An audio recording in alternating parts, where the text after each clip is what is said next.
कैसे बताऊं, मेरे पास कोई शुगर कोट करने का तरीका नहीं है। नासिक में टाटा कंसल्टेंसी सर्विसेज में एक कन्वर्जन रैकेट चल रहा था।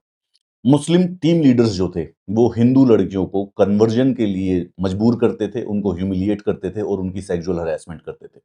बट अगर आप इस समय न्यूज में गूगल न्यूज पे जाके इस न्यूज को देखेंगे तो किसी भी मेजर न्यूज़पेपर ने इसको रिपोर्ट नहीं किया होगा।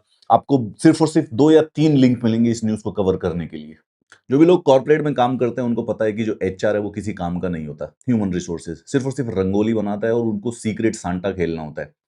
इन लड़कियों ने पिछले 3-4 साल में कई ह्यूमन रिसोर्सेज में कंप्लेंट की, लेकिन ह्यूमन रिसोर्सेज में भी एक मुस्लिम विमेन थी जो कि इन लड़कों की हेल्प करती थी। वो इनको तरीके बताती थी किस प्रकार से posh prevention of sexual harassment जो है उनको किस प्रकार से अवॉइड किया जा सकता है, उन कंप्लेंट से कैसे बचा जाता है।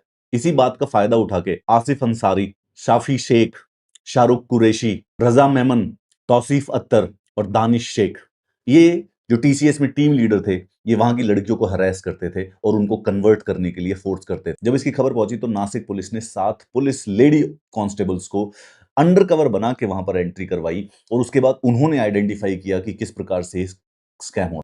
हायरिंग करते वक्त ये लड़के जान के उस प्रोसेस के अंदर सेंसिटिव डिटेल कैंडिडेट की कलेक्ट करते थे, उनकी इनकम और फैमिली बैकग्राउंड को आइडेंटिफाई करते थे। उसके बाद वो डेलिबरेटली सिर्फ 18 से 25 साल की लड़कियां जिनको फाइनेंशियल प्रॉब्लम्स आ रही हैं उनको टारगेट करते थे। एंड देन क्योंकि वो टीम लीडर थे, अपनी अथॉरिटी को यूज करते थे उनको उनकी सेक्सुअल एक्सप्लॉयटेशन के लिए और उनके रिलीजियस कन्वर्जन के लिए। एक एम्प्लॉय ने कंप्लेन की है कि जो टीम लीडर थे उनसे नमाज करवाते थे, लड़कियां जो थी उनको इस्लामिक अटायर पहनने के लिए मजबूर किया जाता था और लड़कियों को रमजान के समय फास्ट रखने के लिए मजबूर करते थे टीम लीडर, दो वो लड़कियां थी हिंदू। इससे भी ज्यादा स्ट्रॉन्ग एलिगेशन है।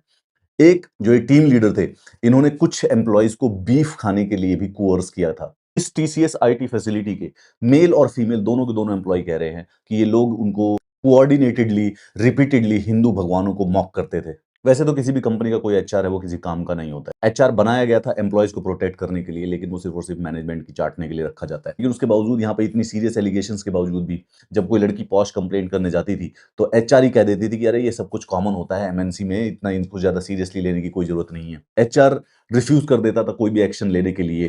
प्रोटेक्टेड एनवायरनमेंट 4 साल तक उनको प्रोटेक्टेड किया, मतलब 4 साल तक ये इस प्रकार का कोवर्जन रैकेट, ये कोवर्जन और कन्वर्जन रैकेट चलता रहा, लेकिन किसी ने ध्यान नहीं दिया क्योंकि इसके अंदर पूरी कोऑर्डिनेशन की बू आ रही है। इसीलिए नासिक पुलिस ने इन सबको Maharashtra Control of Organised Crime Act के अंदर बुक किया है।